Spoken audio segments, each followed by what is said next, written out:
to the Free Kick Podcast. My name is Todd, and if you guys listened to the last episode with Andrew and myself, I said that there was going to be no review episode of the second leg between LAFC and Philadelphia Union in the CONCACAF Champions League. And with the Union getting absolutely blown out by LAFC last night, I figured there's going to be other Union podcasts talking about this, so we might as well get on board here and talk about last night's game. And what better place to do that than Twitter Spaces, our second one of the season, back-to-back episodes of Andrew Deal joining the podcast, and now you're starting to become a regular, Andrew. Yes, seems like that is the case.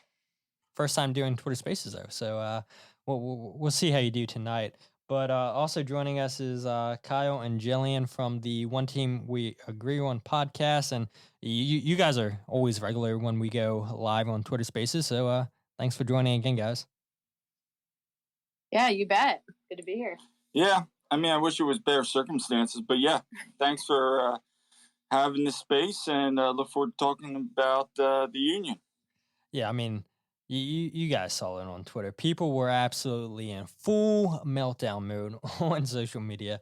And I even started seeing people say curtain out. And I'm like, really? We're already there at the curtain out talk? Like, this team made it to the CONCACAF Champions League semifinals. They lose to the best team in MLS. And Andrew and I said that last episode that LAFC and the Philadelphia Union, they're by far the best teams in MLS, and the better team won last night. And LAFC were arguably the better team towards the end of the second half in the game in Chester. And they capitalized off of a mistake in the back from Jack Elliott, and Kalen Acosta, after giving up that penalty, is able to equalize for LAFC. And yeah, I mean, the Union, they were not in the game at all last night in BMO Stadium. And I think, leading up to that game, reading on social media, just the fans' perspective, people were, I think, expecting this game to go like last year's MLS Cup final. And, I was never nervous like that final last year. I was like, this game's a big game, don't get me wrong, but it's not MLS Cup final. And I saw a lot of maybe overconfident fans on social media. And then once that scoreline came out 3-0 for LAFC, Union Twitter went to the absolute worst place that it could possibly go to. And that's why we're here on Twitter Spaces, for people to go ahead and express their thoughts. Maybe some LAFC fans are going to join Twitter Spaces, and if they want to go ahead and gloat about their team, how they were the better team on the night, yeah, I'll go ahead and give them room to talk in the spaces. But Andrew, you absolutely crushed it last night on the podcast Twitter account. And I think it's funny too. A couple times you got to say, yeah, this isn't Todd, this is Andrew. If there's something you don't agree with, it's not Todd, this is me. But I mean, everything you tweeted from the account last night, you were pretty spot on. And when I got around to reading everything, I'm like, yeah, I agree with everything you said, so you're good.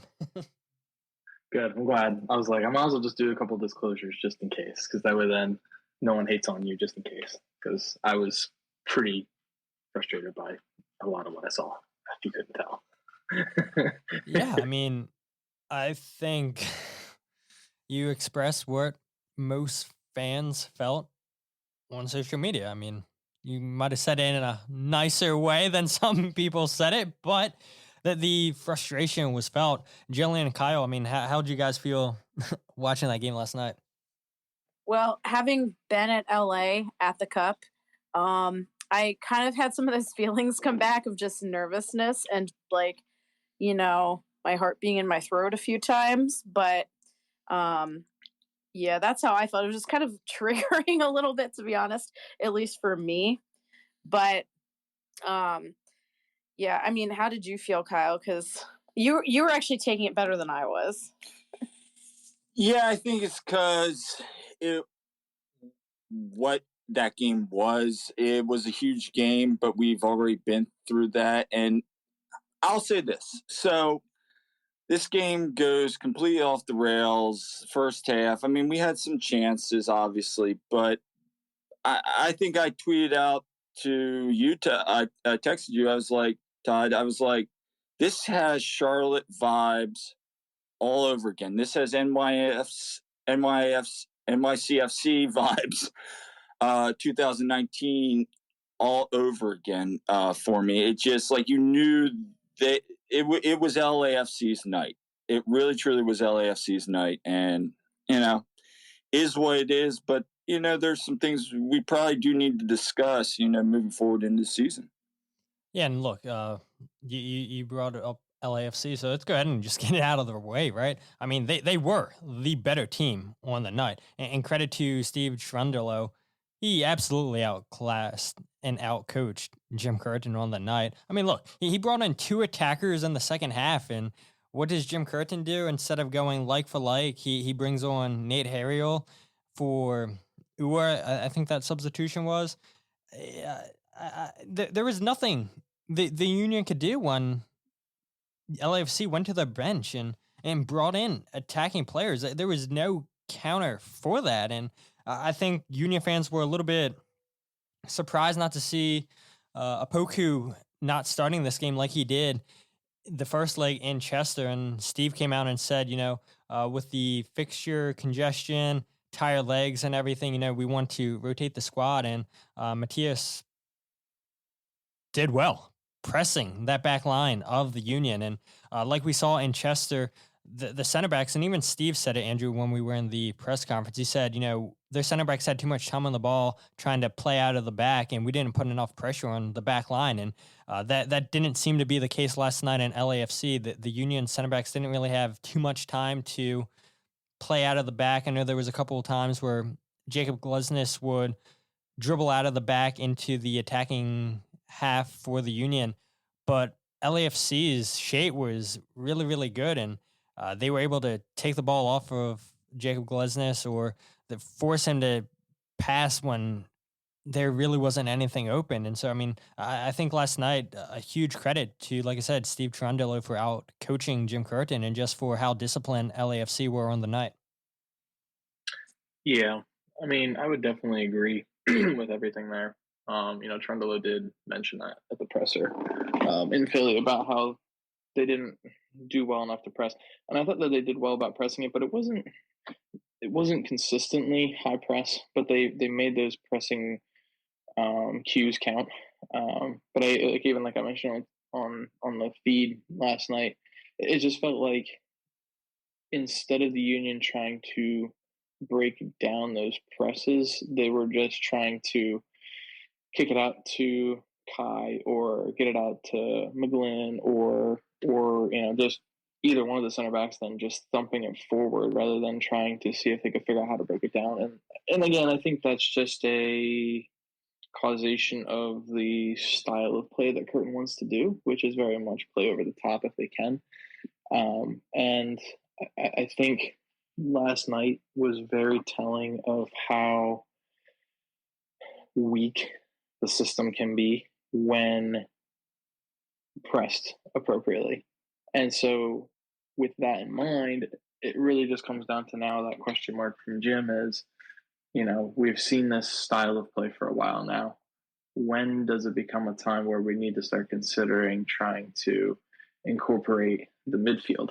And in that regard, meaning like the actual center of the field between Gazdag and, basically Jose Martinez when he would be playing, or Flack or whoever. Because again, like we talked about in the press box on the first leg, and it was very evident in the second leg as well, that gap there, it's just a huge void in the middle of the field where there's nobody there dropping in to collect the ball, no one trying to push the middle of the field for the defenders to actually move.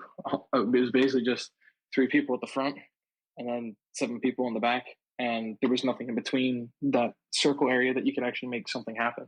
And so, for me, it just felt like there was just so much frustration from watching that. Again, it was I wanted to claw my eyes out. Yeah, I'm with you. I mean, everybody knows the Union are such a direct team where, okay, we want to take as little passes as possible and hope that we're able to get into the 18-yard box of the opposition and then get a shot off. And LAFC defended that really well. I mean, they didn't give up many chances. a couple half chances there where Palacios missed jumps and then the ball falls perfectly to Daniel Gazdag and John McCarthy like he did in the first two legs. Which now I'm curious. I mean, I know we have a couple LAFC fans here, but does John McCarthy keep the starting spot once Crepeau comes back? I mean, he's played excellently against Philadelphia and the MLS Cup final when he came in for penalties and the two legs in CCL Cup. Does he keep the spot? I don't know. I mean, against the Union, it seems like he's had their number, and maybe part of that reasoning is because he was let go when he was in Philadelphia, and now he gets to play against his former team 3 times. In all 3 games, he's had standout performances, and I don't know. I don't see how you go back to Crepeau with John McCarthy playing as well as he has, at least against the Union. But LAFC have been off to a flying start, not only in CONCACAF Champions League, but within MLS. And even Jim Curtin said after the game that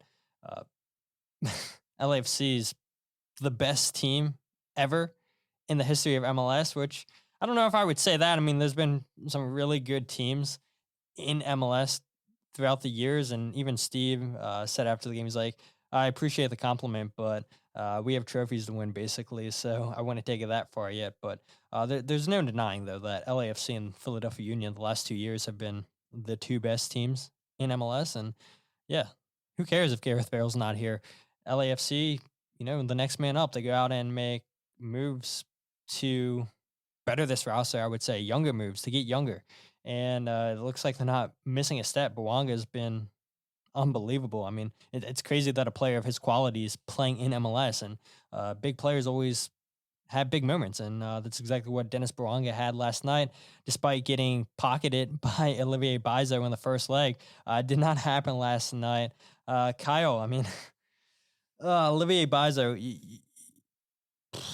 what a terrible night for him. I mean, yeah. I mean, so the whole we joke about this, but my whole bold pick of him being a top 5 right back. Yeah, that was wild. That was wild. Looking back at it, he made, I think it was 2 good defensive stops last night. I'll give him credit. There were 2 nice, where it could have turned into goal scoring opportunities. He made the stop, But man, that push. I know that, I was watching him and, who did he push? I forget. It was Maria. They were jawing back and forth, and then there was that foul. Bizot gets up, pushes him down. You don't do that. Yeah, he drew the foul. Dude, you got a foul for your team in LAFC's defensive half of the field. It's like you did your job. Why are you retaliating? The referee gave you the foul. But I mean, they were drawing, so I'm sure there were some things said. He pushed him. My biggest pet peeve with Bizot is, and it's always going to be this, leg 1 plays a great game. And then he takes 4 steps back, like Jim says. He plays a 10, then he plays a 5. Well, that's just going to be his problem. He can't stay consistent. What? I was going to say, yep, you took the words from me, consistency. He's not consistent, and you and I have talked about that before. If he's consistent, yeah, sure. I wouldn't say top 5, but top 10. But it's getting to the point now where do we just run with Harriel and at the end of the year say, Olivier, thank you for your services. I think it's time maybe you look elsewhere because, I mean, that's second. I mean, okay, there was egos and whatever involved with that push. Stupid penalty. That second, when you're on yellow to make that foul, I mean, you can't do that. Inexcusable. And I hate to go all Negadelphia, but it's the truth. Yeah, it was undisciplined. It was. And then that's his problem. When he gets heated up, he becomes undisciplined. But he doesn't know how to reel it in, which, to Bruno's credit, has gotten 10 times better at that when he gets heated. I was thinking the same thing. Even Bruno has, controlled himself better. Oh, my God. Yeah. Yeah, I mean, you can't have that in that big of a game to lose your cool off of a tackle. Yeah, it sucks. You got fouled, but the referee gave you the call. Why are you retaliating? And we saw the same thing. It was against LAFC in the first leg, right? Didn't he get his hair pulled or something, and then he got all pissed, or was that the Toronto game? I can't remember. But I mean, Bizo. The point is, the last couple games he's shown that it's not hard to get under his skin. Right, and that's just it. I mean, if he's going to keep playing undisciplined, I mean, then you got to look at somebody like Harold. Wouldn't you agree, on? Yeah, I mean, definitely, and that would sure send a message too. I mean, we're coaches, and that's one of those things. Like, you've got to teach discipline, And the other thing on that too is, I mean, yeah, Harold hasn't had the greatest year this year, but even when he came in the situation he did, I thought, and maybe you guys disagree, I thought he played at least somewhat better. I mean, he was coming in with a tired defense, and by that point, LAFC had smelled blood and water. But I mean, I've on that right side, I'm fine. Left side, maybe. I don't want to go back to that unless it's like an emergency. But right side, I would be fine with that. I know he's got to get the whole knock on. He's got to get better offensively, but I mean, it's becoming a recurring theme with Bizo, and the whole thing, Jillian, is with athletes, you can't have recurring themes over and over and over again. Yeah, for the ability and talent that he has. I mean, we saw an amazing game from him on the first leg, and if we could see that all the time, that was great. But unfortunately, at times he becomes a big liability as well. And basically, the team got screwed over as a result because of dumb stuff, as I said last night, completely asinine. And the liabilities aren't just like, and you two might know, and it's like with Glesnes. Glesnes is good for like an error, or same with Elliott, here and there. But Bizo, we've said this before, when he makes blunders, they're big blunders. So costly blunders. Yep. Yeah, I mean, you said it, Kyle. I mean, Jim Curtin said last game, Bizo needs to turn those 4 and 5 performances into 10s, where he played pretty much perfect game in leg 1 and then went from 10 to 0, as Andrew put it. I mean, Olivier Bizo, I mean, you agree? I mean, had a terrible night, right, Andrew? Yeah, I mean, it just was like a culmination of things, but pretty much Kyle and Julian hit on every one of those aspects of it. It was just when someone gets under his skin, he's immediately he loses it. And I mean, it was so unnecessary to even pick up that yellow card. I mean, it was already done, dusted. There was already going to be a foul happening. Like, they were already going to win the free kick. All he had to do is get up and walk away and reset for wherever he was positioned for the free kick. And say decided to just push him over for no real reason whatsoever. I mean, it was just pointless. It was just stupid. And I mean, it was. The sad part was that kind of tone was kind of almost how the first half went for the Union. I mean, as soon as Bedoya got that yellow card, which honestly, I still think that in any other major continental league play, that's probably a red card. I mean, that is straight studs. That is high above the ankle. I mean, for sure, any time in Europe, that would have been 100% a red card. He would have been gone. I mean, that was a very, very friendly yellow card to be given to him. But it just kind of already set the tone for how the game was going to play. And Bedoya basically after that was just locked out of the game, in my opinion. It was just both Bedoya and Bizo. I mean, there was just a bunch of issues there. And then I know we'll talk about it even further on down here. We can even bring it up now. It was just Leon Flach. And that was just, I've never seen someone go into a starting 11 and almost look like a lost child at an amusement park. Like, he was just kind of just lost. He was like trying to find somebody. And like, anytime he got the ball, he almost looked like he was second guessing every one of his thoughts. Like, do I play it back? Do I play it forward? Where do I play this? And then he plays it and then just kind of like stands and slowly tries to find out where his spot wants to be. And he's like, he just looked lost. It was like, this role. I mean, you've had to have played it before, or at least you've played alongside it to know how you need to move in the system. Like, it's not like it's foreign to you. It's not like you haven't been in the system for a little while here. So like, and it didn't even seem like after a while, like anybody even wanted to like try and give it to him because they knew it was just going to go negative to passing.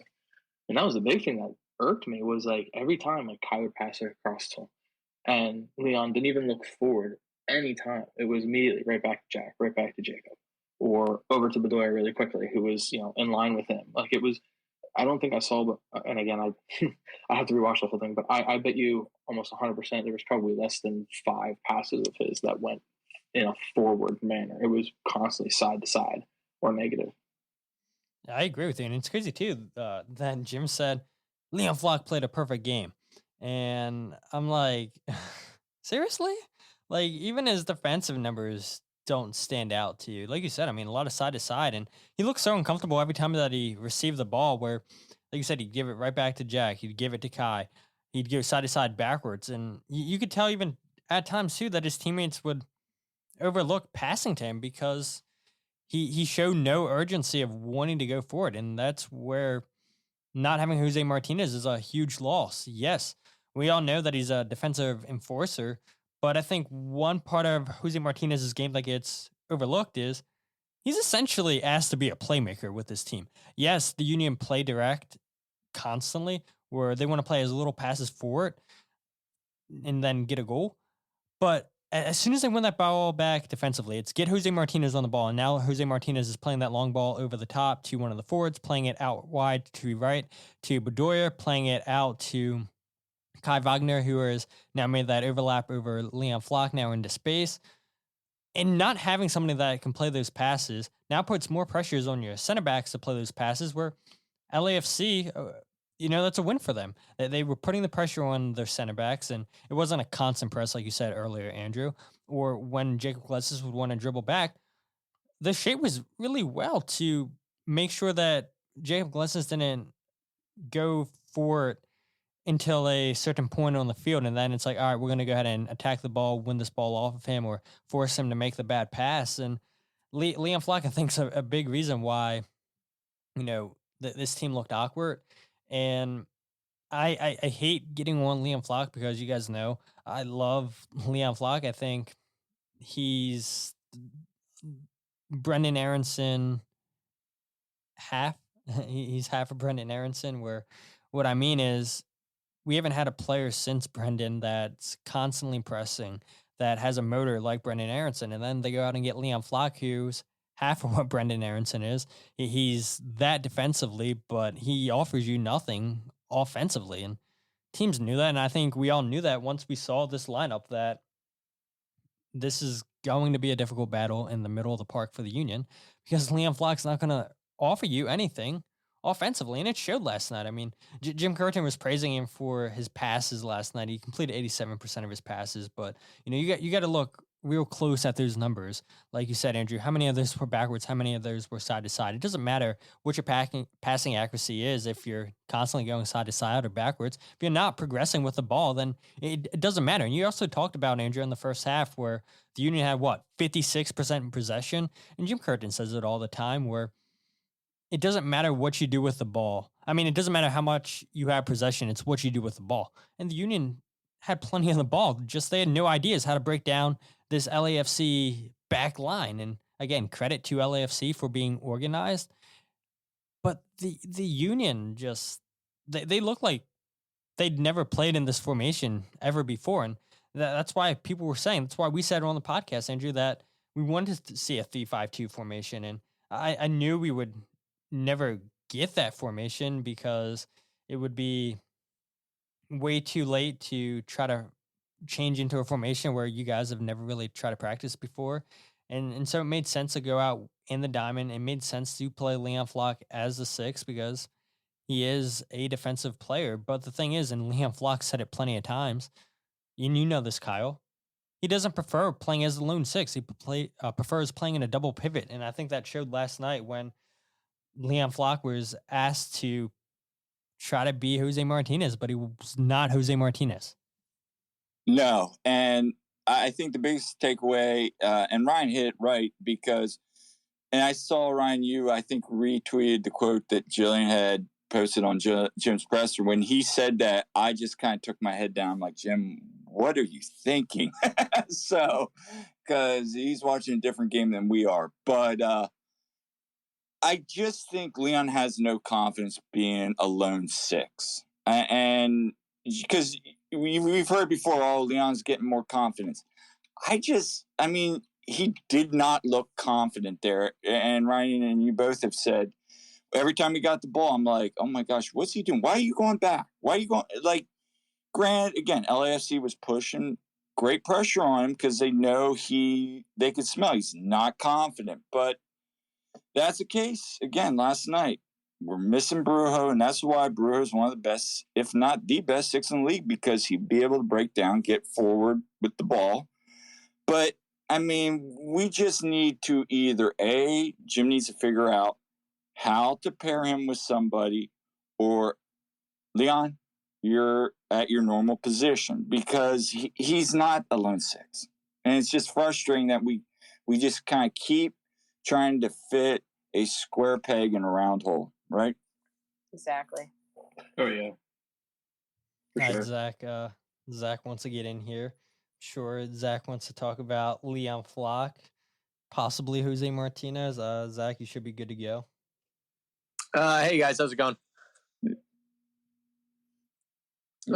So yeah, obviously, I think we have to look at both games this season that Leon's had to play that six by himself, and in both games, he's had two box-to-box guys next to him that are in no way like defensive-minded players. Like Ali's not defensive-minded. McGlynn certainly is not defensive-minded. And the last time they did it, it was Pereira and Ali, I believe. So I think that a lot of what goes on when he's asked to do that is he doesn't have the help that he provides Martinez when Martinez is six. Because realistically, when they're playing that formation, it's kind of like they are playing with 2 6s because Leon sits a little bit more because Kai goes forward.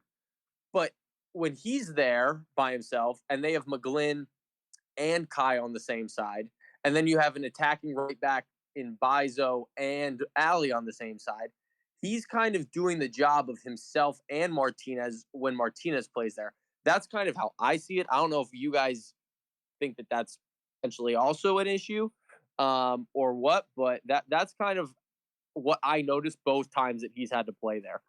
Didn't we talk about that in the press box, Andrew, how it's like the worst case scenario when you have McGlynn or Wagner and Leon Flock there, where you have so much offense over on the left side? I feel like we had that conversation. Maybe we didn't.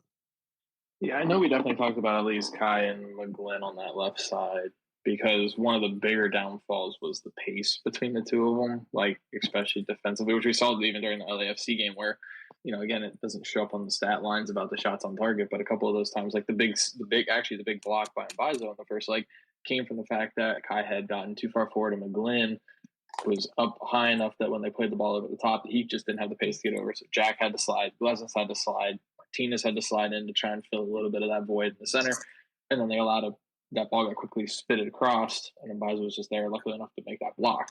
So I mean, it's a problem right there because those two just, McGlynn and Kai just don't have the pace, and Martinez, I think defensively has a lot better mind than Flock on knowing where to be positionally at certain times, which again just comes from, I think, experience in the role.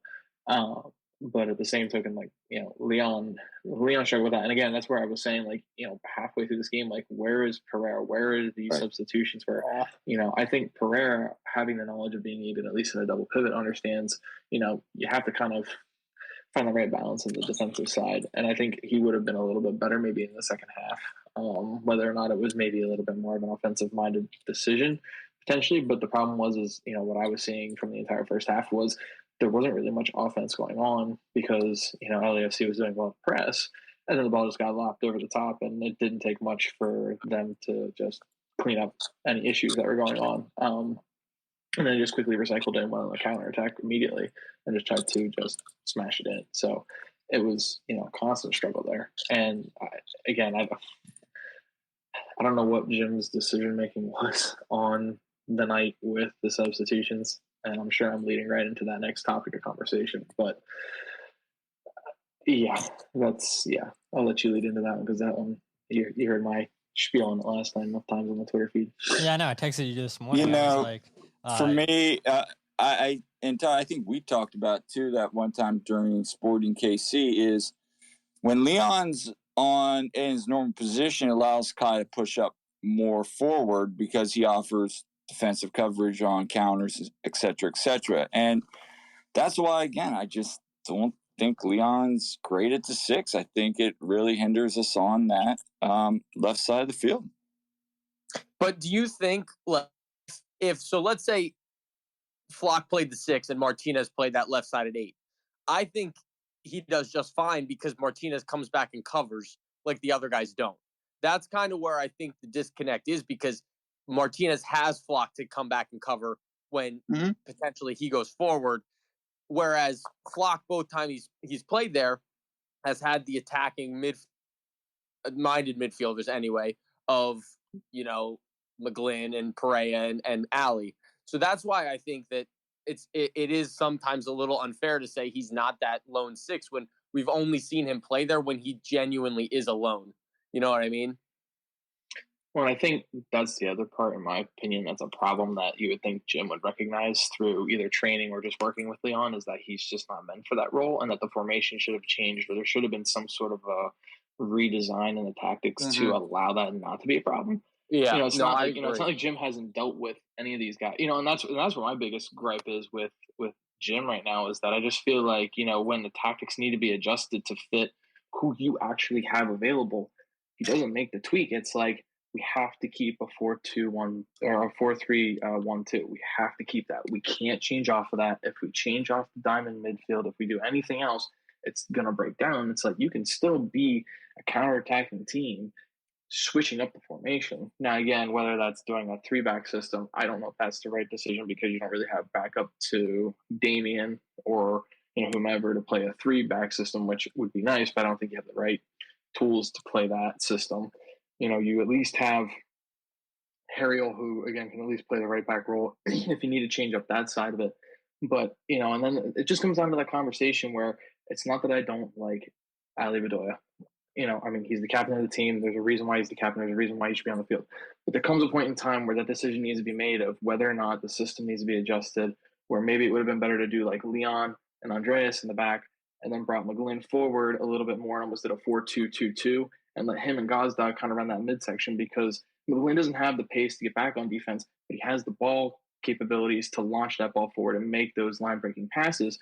And that would have allowed Pereira to kind of help Leon kind of control that midfield a little bit more. I think that would have been a really good formation going into a 4-2-2-2 and just let that play out, because you could still allow Pereira to drop down in for Kai, or you could allow Leon drop in for Mbaizo, and still kept your back 4, allowed your wingers to come up and let McGlynn and Gazdag kind of dictate the midfield there and have that void disappear that they keep having in the midfield.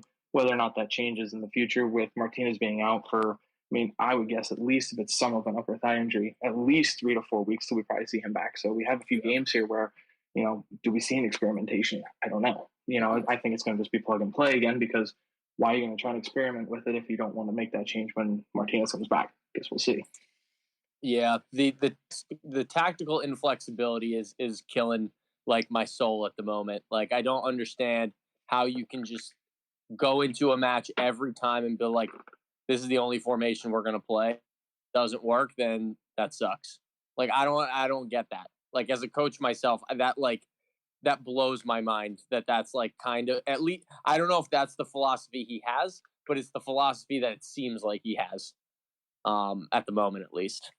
What do we think that is? Analytics telling him to stay in this because we know the Union love analytics, or do we think that's a coaching decision? Because I've been a big proponent of, I think the reason that this team's not looked as good as they had with tactical changes is because they lost Pat Noonan. He was the tactical mastermind. He was Jim Curtin's right-hand man, and we all see what he's doing out there in Cincinnati, having Cincinnati come all the way from the bottom to one of the best teams in the East. And I do think this team maybe relies on analytics a little too much, and the choices during game, they leave you scratching your head. And I look at the bench, and I really do hate criticizing Jim Curtin. I know you said the same thing on the Twitter account, Andrew, but it's true. I think he's a good coach. Is the reason why he's a 2-time MLS Coach of the Year.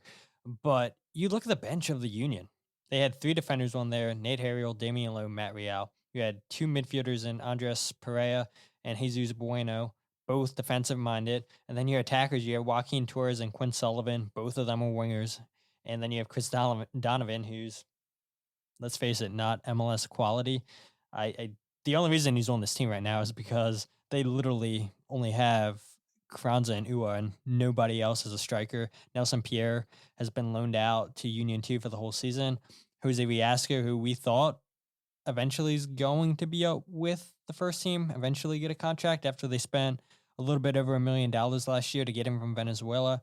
I know he's not played consistently with the second team, so I'm going to assume that his development is coming along a lot slower than what the team would have liked. And the crazy thing to me is that they should have went out before the window closed and got a striker.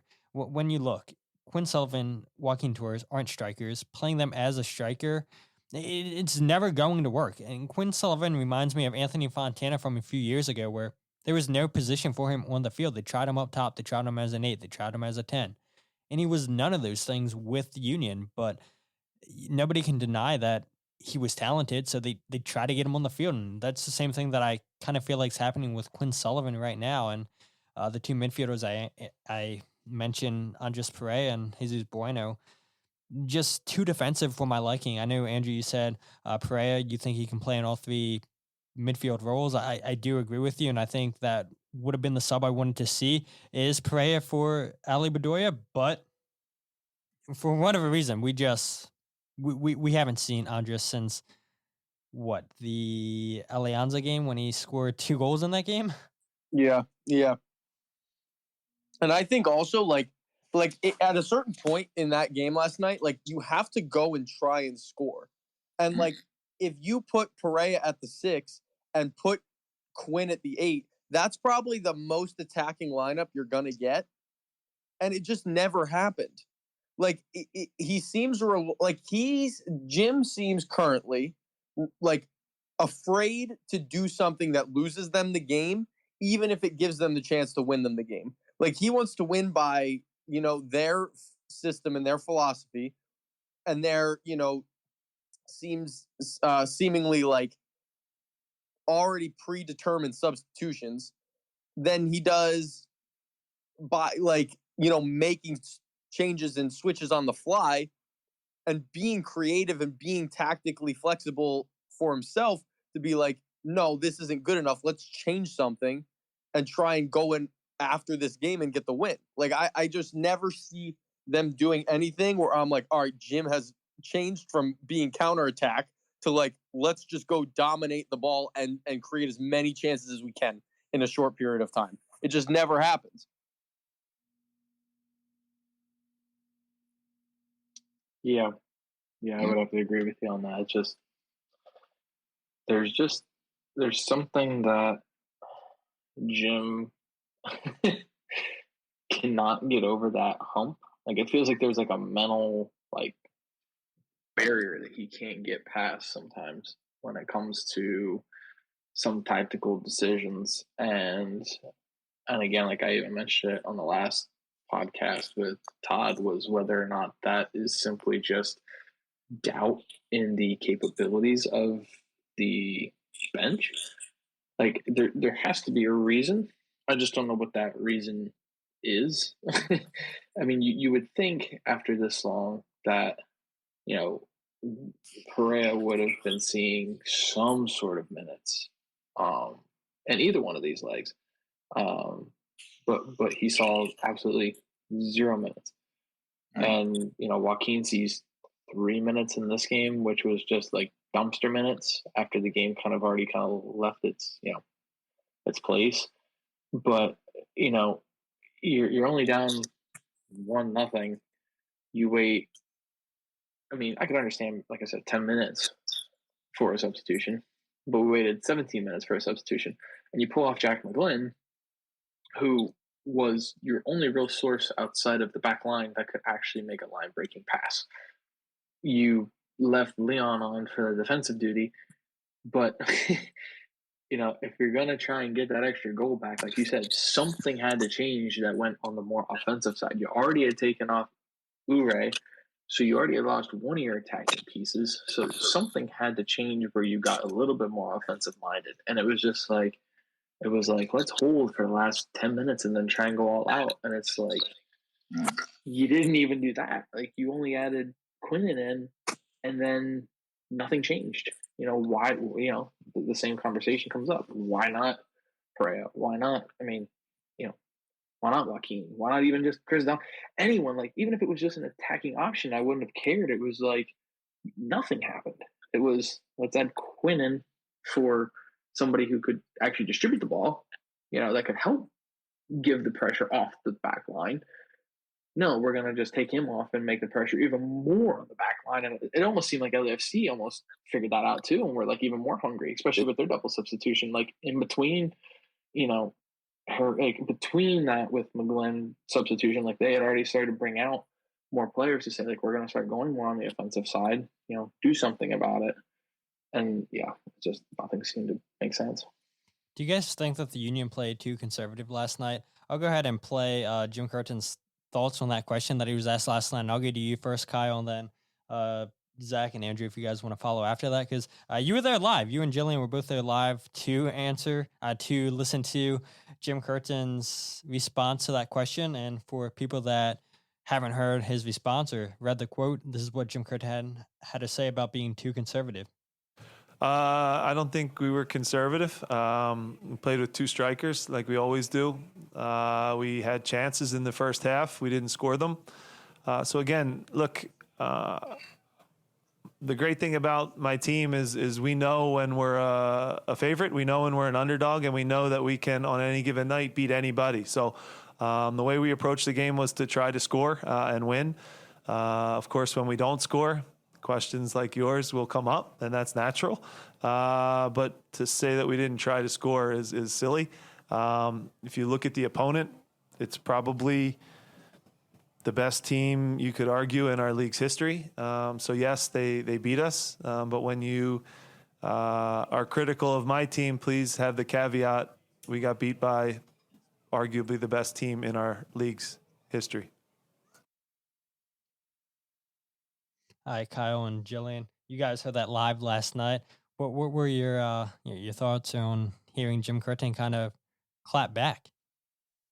I mean, at first I was like, wow, he really went after JT like that. Like, I mean, sometimes, you could tell it was a sign of frustration. But, I mean, at the same time, we were very conservative last night. What did you think, hon? Yeah, I agree exactly. We were definitely too conservative last night. And we were the underdog there. Yeah, LAFC is good, but so are we. And we had the potential to do so much better there. Yeah. So I think, and again, Ryan, Andrew, and Zach, you guys really know the ins and outs, especially you, Zach. I love your insight on soccer. Just giving a shout out there. But, as a coach, I feel Jim's at the point, and I've been there too, where a system so well and things are working well, and then you just start getting punched in the mouth over and over again. Things aren't working, and then you're like, well, we could try this, we can try that. Yeah, that sounds great. And then you just are stuck mentally like, what if this goes bad? What if this goes bad? What are these? And then you start second guessing yourself, which is a very dangerous place to be. And I feel like he's kind of in no man's land right now. He's just trying to process this out, which, again, I don't know what's going on, but I just feel like he needs to just relax and say, okay, here's what players I have on this field, like you two were talking about earlier. How can we make this work? Let's get flexible. Let's get creative, rather than being like, and I've had to do this, and it's scary, and sometimes you got to step out of your comfort zone, but that's what great coaches do. And I think he's at that point, and that's where I'm kind of seeing, is he going to take that next step to do that? Because it's there, but you just got to get a little bit more flexible, like you guys were saying earlier. He needs Pat Noonan. Or somebody like Pat Noonan. Oh, he needs, and that's the other thing. I always say you're always as good as your assistants, because you need somebody. Because what are we seeing right now, and this is another point I want to bring up, our set pieces this year. haven't been as crisp in the last 2 years statistically as they have been this year. But you and I have been at the press box, and who's calling in plays and formation changes? Frank is. So who replaced Pat Noonan? I'm not trying to get all conspiracy theorists here. Where is that tactical person? Because now Frank's probably doing 2 jobs, or maybe he is. I don't know what the ins and outs are. But I think they probably switched duties between him and Ryan Richter. That would be my guess, because if you notice, Frank and Ryan are constantly with each other going over the tablet, and I'm sure they're looking at data and whatnot and making decisions based off of that data, and then also off of what they're seeing going on in the game. I would say probably both of them are coming up with tactics, but yeah, more so Frank, it seems like, than Ryan. Could be completely wrong, but that's what it looks like, at least in the press box, every time I look down. It does. And so I guess, again, like, yeah, they could be system, but it's like we need somebody, because Frank's very, very, very excellent at set pieces. We need another somebody, like you said, Pat Noonan or somebody. There has to be somebody. I don't know. I mean, we got to figure this out soon. But, again, we'll see what happens. Yeah, set pieces haven't been great for the Union. I mean, the first goal they gave up last night comes off of a restart off of the corner. They've looked shaky defending set pieces all season long. There were a couple couple moments in this game too last night where LAFC looked like they were going to score multiple goals off of corners, and the Union, just for whatever reason, didn't really have their defensive shape like they normally do on set pieces. I know they scored 2 set-piece goals with Damian Lowe, which, Andrew, you asked him after the game about that connection between him and Kai Wagner on set pieces. And just like Andres Pereira, we haven't seen Damian Lowe appear since that Alianza game either, or Atlas, one of those games. I mean, it's crazy. You got to make these signings, or these trades, I should say, and these players all of a sudden have stopped seeing the field. And I think part of the reason Ernst went out there to get these players was, okay, well, let's hope that our starting 11 gets us a lead like they did most of the time last year. Because let's face it, if the Union went ahead most of the time last season, we'd be complaining about the lack of bench options like we are this year, because the only option they had on the bench was Corey Burke. And of course you have Quinn Sullivan and Jack McGlynn, but they're not that offensive spark that you really need. And this team really hasn't had that offensive spark since 2019, I would argue, when they had Sergio Santos, Corey Burke, Angie Vutin on the bench as your attackers. You had El Senior, you had Marco Fabian as your attacking midfielders. And they just haven't had that depth since 2019. And I think part of that reason has to fall on Ernst Tanner, which is kind of crazy that we're criticizing Ernst Tanner. At least I'm criticizing Ernst Tanner for the way that he's constructed this roster, where he's put together a great team from 2019 to what this team currently is, with all the wins, all the records that this team's broke. But yeah, they have no bench this year. But going back to the original question, I'll go to Andrew, then Zach. Do you guys think that the Union played too conservative last night? I feel like, I don't know if I would say it was too conservative. I would just say that the play style that they wanted to do was very well controlled by LAFC. I mean, we talked about it. It was, I think, Flack in some ways just didn't have the confidence to want to move the ball forward. So I think that created some of that feeling of that they were conservative. But I think that they were trying to not be conservative. It was just that LAFC was just really smart on how they wanted to press it, that the style ended up just becoming, well, after a while, let's just throw the ball, just lob it forward. Or, Glassness just makes a run from the back line into the midfield. It was very much one of those games where it just felt like LAFC just really knew what kind of tactics they wanted to do, and they were okay with letting the Union have the ball. And with the Union having the ball, it became a problem because the thought process of being conservative was just the Union just constantly passing it back and forth in the attempt to get LAFC to come out of their shell, I think was the goal. I think they wanted to say, like, okay, let's bring you out of your shell so then we can get the ball over the top. The problem is there was enough defensive coverage that you couldn't just lob it over the top. You could play it side to side, like kick it out to Kai or kick it out to Ali or whoever.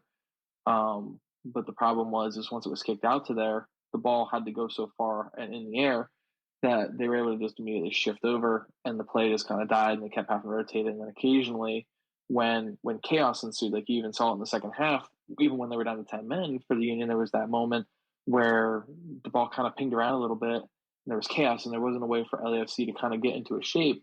And the Union were able to scramble the ball out, got it out to Bedoya, and Bedoya got a corner out of it. But it was the chaos, and it was funny because we even talked about how Martinez lives off of chaos. I think that was the problem, was there was no chaos. Without the chaos, the counterattack that the Union want does not happen. When a team allows them to just possess it, they don't know how to break that down. And that comes down to whether that's a tactical ineptitude of Curtin, if that's just a lack of coaching by the entire staff on how to handle when someone gives us possession, how to break it down.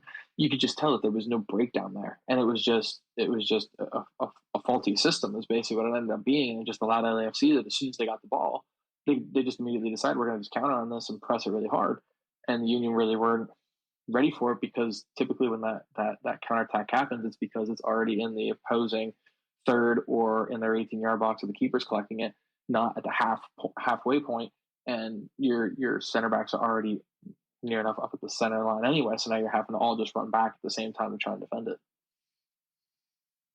Zach? All right, Zach, thoughts on that? Thank you, so here, Zach. Maybe. Yep. Yep. Well, to start off, first, I'd like to thank Kyle for the kind words that he said earlier. But to go back to the original question, yes, I think they absolutely played too conservatively. And like was just said,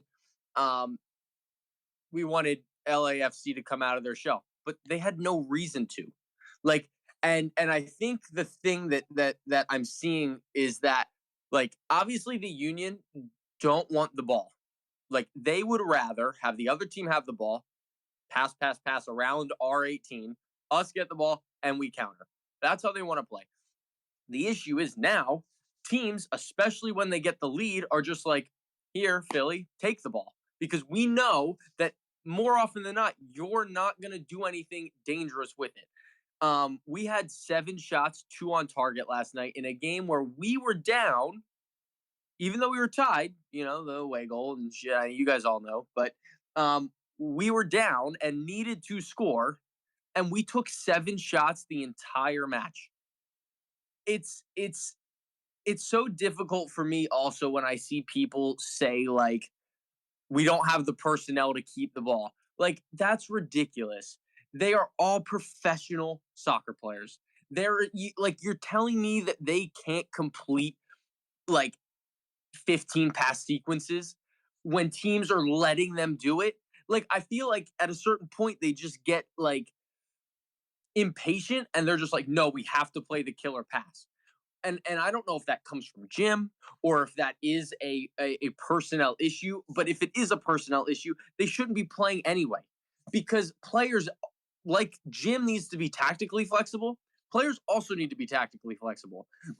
If I am asked to play as an inverted winger, like Liverpool plays, where Salah and Mane were basically just second and third strikers, but then a new manager comes in and is like, no, you're going to play really, really wide, and you're going to help us get crosses in.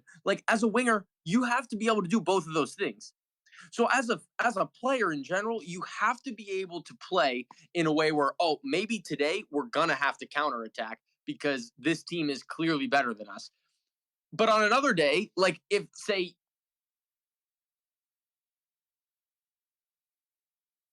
of course you have to keep the ball because DC United stinks and they don't want the ball. It boggles my mind that we can't be a team that does both in certain scenarios.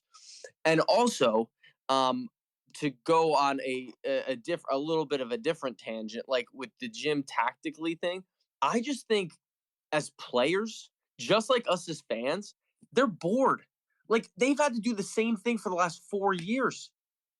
And you know who else has had to do the same thing for the last 4 years? Liverpool's midfield, and they stink this year too. Sorry for any Liverpool fans, but yeah, it's crazy to me that they've just done the same thing over and over and over and over and over again, and there's been no shift in any philosophy whatsoever. So yeah, to go back to the original question, they definitely play too conservatively. Yeah, I mean, there's nothing much more I can add than what any of you guys have said the last 10 minutes. So I'm not going to touch that subject anymore since you guys did a pretty good job. But at the end of the day, I think we can all agree that the better team won. And hopefully, I mean, I know I saw some Union fans saying, yeah, they don't want LAFC to win. I'm kind of torn because I want MLS to win back-to-back years in the CONCACAF Champions League, but on the other hand, it's still LAFC, and I don't want to see LAFC yet again win another trophy. But I don't know; they've been playing lights out, but that Tigres team have looked pretty deadly too. And I know Lyon's still in there. That game should be kicking off actually right now. At the time that we're recording this, 10:05 right now at night. But before we end this, any final thoughts? I go to you, Kyle and Jillian, Andrew, and then end with Zach, and then we'll end the Twitter Spaces /podcast. I mean, it's a long season. We still got the Open Cup, we still got Leagues Cup, and we still got a lot to play for, and hopefully we can make a run at the MLS Cup too. But there needs to be some changes in philosophy, some more subbing.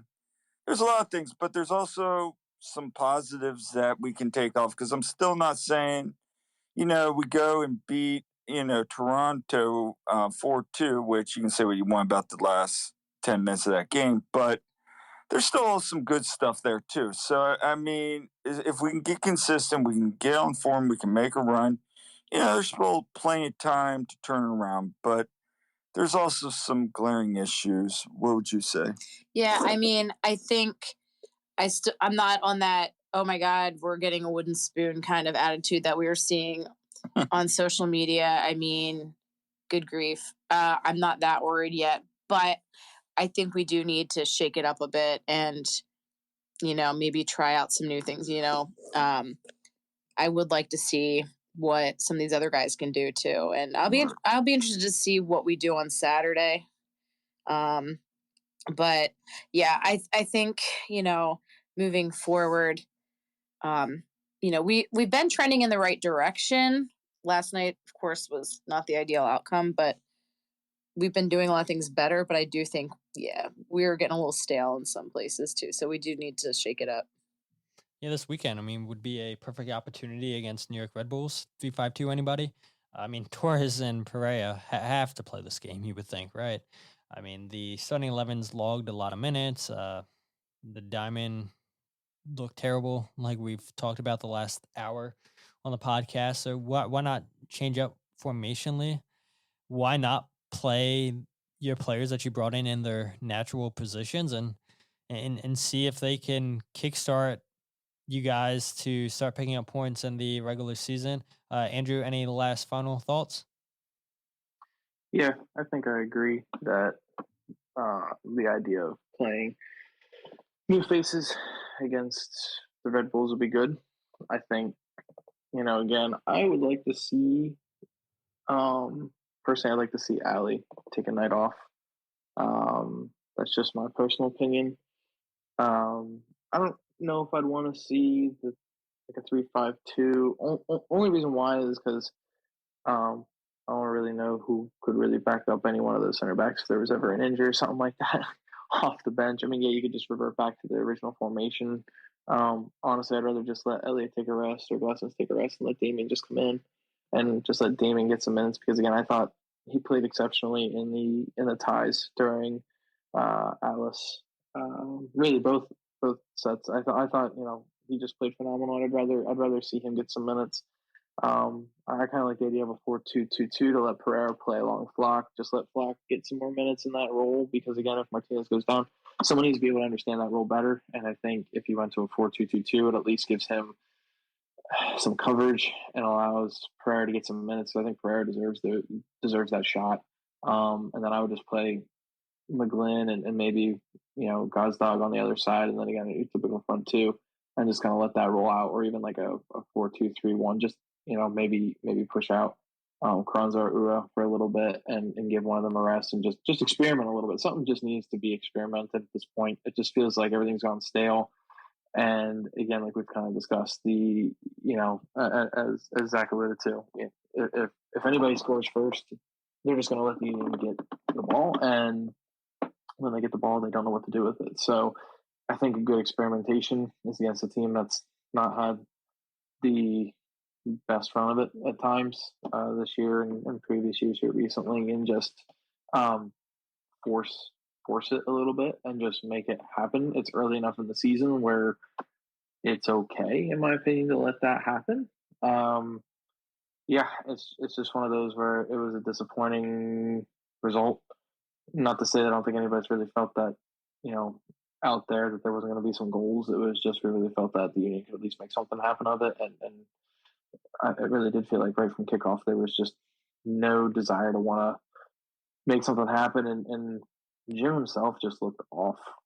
It just looked like he didn't know like what he wanted to do. He just looked like it was almost like he looked shaken before the game even started. And I don't know if it affected the players, if it affected his decision making, just everything. It was just a calamity of things. It just all fell apart. So I'm hoping get back on track against the Red Bulls and get a very important 3 points just to at least get some morale back, and on to the rest of the season we go. Well, actually, right before or long, where you have the U.S. Open Cup starting up again. So I think at this point, in my opinion, if we don't see at least this team in a good position in any of the cups or in the league by mid-season, I think there really needs to start being questions about managerial movement, transfer movement. There something just definitely would need to be shaken up at this point, I think. I agree with the 3-5-2 claim. I think the team is built for it. I agree though that the center back depth is not there, but you have the wing backs to do it. You have the 2 strikers already. You have the 10. You can put any of the midfielders in that double pivot role, and I think it allows you more defensive cover in a team that has struggled defensively, like has been mentioned.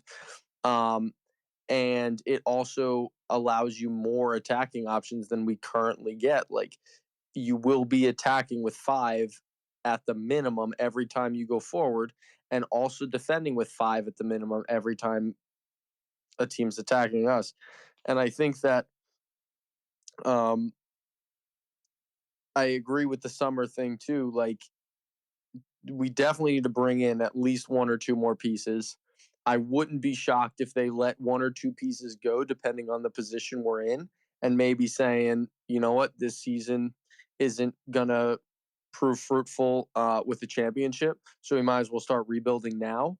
And I would love to see like a philosophy change, whether it be at the beginning of next season, if Jim runs out his contract and does maybe national team with Jesse Marsch, hopefully not, but maybe, or goes to Europe or something.